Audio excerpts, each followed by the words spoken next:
Hello students of class 12th MP board Hindi माध्यम बच्चों। आज से हम क्वेश्चन बैंक जो आपकी 2022 21-22 की जो क्वेश्चन बैंक है उसके न्यूमेरिकल पोर्शन को टच करेंगे, जिसमें आज मैंने यूनिट 1 के क्वेश्चंस को कवर कर दिए हैं। चलो देखते हैं क्वेश्चन नंबर फर्स्ट से लेकर जो चैप्टर वाइज मैंने इनको देखे हैं तो कितने हैं, लगभग 5 से 6 न्यूमेरिकल्स हैं। वन बाय वन समझते हैं क्वेश्चन कैसा दिया है और आंसर्स कैसे निकालेंगे ये समझते हैं। चलिए देखते हैं बच्चों।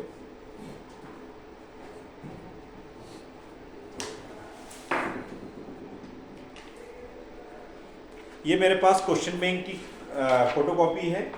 तो इसमें पहला क्वेश्चन जो है, पहले मैं इसको रीड करके बता देता हूँ, फिर इसको कैसे सॉल्व किया है वो भी बता दूंगा। पहला क्वेश्चन इसमें दिया है, ये प्रश्न नंबर फर्स्ट का, चैप्टर नंबर फर्स्ट का है, पहला ही क्वेश्चन है। इसमें दिया है, आप चाहें तो इसको थोड़ा सा देख सकते हैं।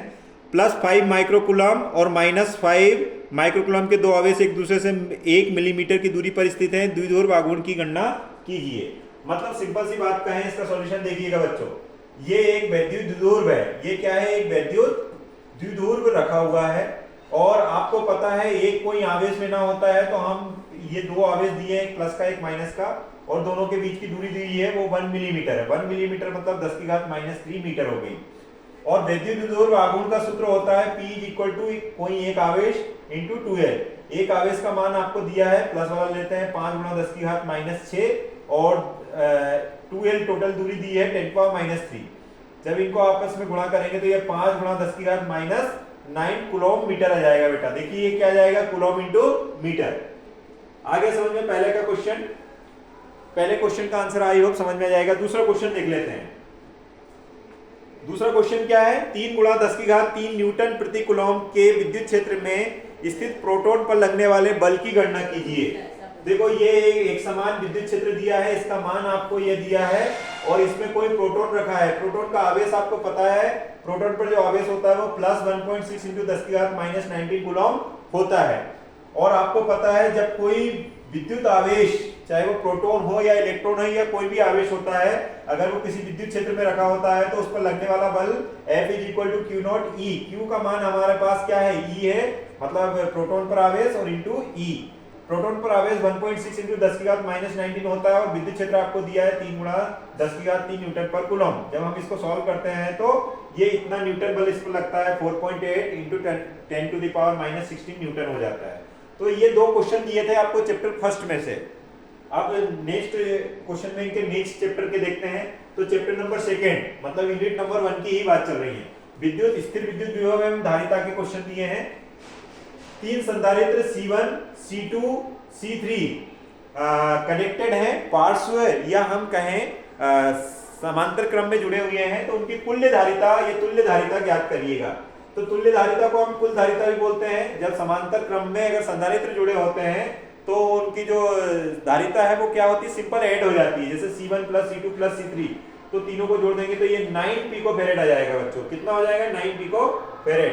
फिर इसी में एक क्वेश्चन दिया हुआ है, ये क्वेश्चन दिया है किसी गोलीय संधारित्र की धारिता दी हुई है आपको, किसी गोलीय संधारित्र की धारिता आपको दी है 1 माइक्रोफैरेड और आपसे बोला गया है उसका अर्धव्यास ज्ञात कीजिए। अर्धव्यास ज्ञात करने का मतलब है त्रिज्या ज्ञात करना है। तो आपने गोलीय संधारित्र की धारिता का सूत्र लगाया, आपको पता है 1/4πε0 कितना होता है, 9 × 10⁹ होता है।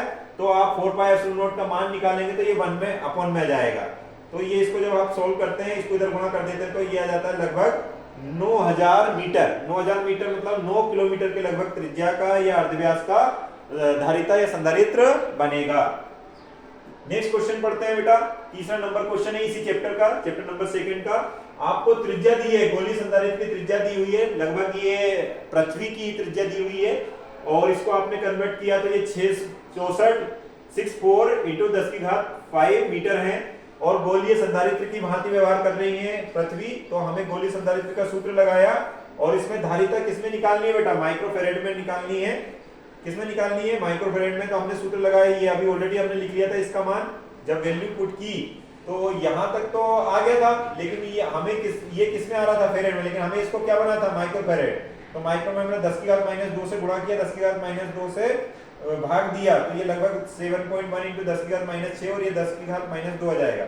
जब इनको कन्वर्ट किया तो ये किसमें आ गया आंसर, माइक्रोफेरेड में। लगभग ये कितना आ जाएगा, ये 71 माइक्रोफेरेड के लगभग इसका मान आ जाएगा। उसके बाद देख लेते हैं बच्चों क्या है नेक्स्ट क्वेश्चन। नेक्स्ट क्वेश्चन ये जनरली हमारी एनसीईआरटी में भी रहता है और सीबीएसई में भी पूछा जाता है, तो उन स्टूडेंट्स के लिए भी सही है। प्रत्येक 3 माइक्रोफेरेड धारिता वाले 3 संधारित्र को किस प्रकार संयोजित किया जाए कि कुल धारिता, ये तुल्य धारिता 9 माइक्रोफेरेड हो जाए या 4.5 माइक्रोफेरेड हो जाए। सिंपल सी बात है बेटा, 9 माइक्रोफेरेड करने के लिए तीनों को क्या करेंगे, हम समांतर क्रम में जोड़ देंगे। क्या करेंगे, समांतर क्रम में जोड़ देंगे। उन्होंने बोला चित्र बना के बताइए, तो देखिए समांतर क्रम में हमने तीनों संधारित्र को जोड़ दिया तो 3 + 3 + 3 ये तुल्य धारिता बराबर 9 माइक्रोफेरेड आ गया। ये देखिए, ये तो तीनों को हमने किस में जोड़ दिया, पार्श्व क्रम में या समांतर क्रम में जोड़ दिया। अब दूसरे वाले पार्ट में जाते हैं। तुल्य धारिता 4.5 हो जानी चाहिए, तो हम क्या करते हैं, दो संधारित्र को श्रेणी क्रम में जोड़ते हैं, C1 और C2 को, दोनों के श्रेणी क्रम से C3 को हम समांतर क्रम में जोड़ देते हैं। तो पहले इन दोनों का निकालेंगे क्या, श्रेणी क्रम। ये कौन सा क्रम है, श्रेणी क्रम। तो C1 और C2 को हमने किस में जोड़े हैं, श्रेणी क्रम में। उसका फॉर्मूला लिखा 1/C सीरीज = 2/3। तो C सीरीज का मान क्या आ गया बेटा, 3/2। यहां तक हमें आ गया, ये माइक्रोफेरेड में ही चल रहा है हमारा। लेकिन तीसरा जो है वो इसके जो सीरीज वाला आंसर आ रहा है, ये सीरीज वाला है, उसके साथ में ये किसमें है, समांतर क्रम में। तीसरे को हमने किसमें जोड़ा है, समांतर क्रम में जोड़ दिया। तो Cp = C3 + Cs और ये 3/2 आया था, ये 3। तो इसको जब हमने LCM करके निकाला तो ये आ जाएगा 9/2 और 9/2 को हम बोलते हैं 4.5 माइक्रोफेरेड। ऐसे करके हमने ये जो क्वेश्चन बैंक दी हुई थी माध्यमिक शिक्षा मंडल की, उसके हमने जो न्यूमेरिकल पोर्शन थे वो सॉल्व कर लिए। Then also if you are having any doubt in numerical portion, so you can ask in comment box. Thank you.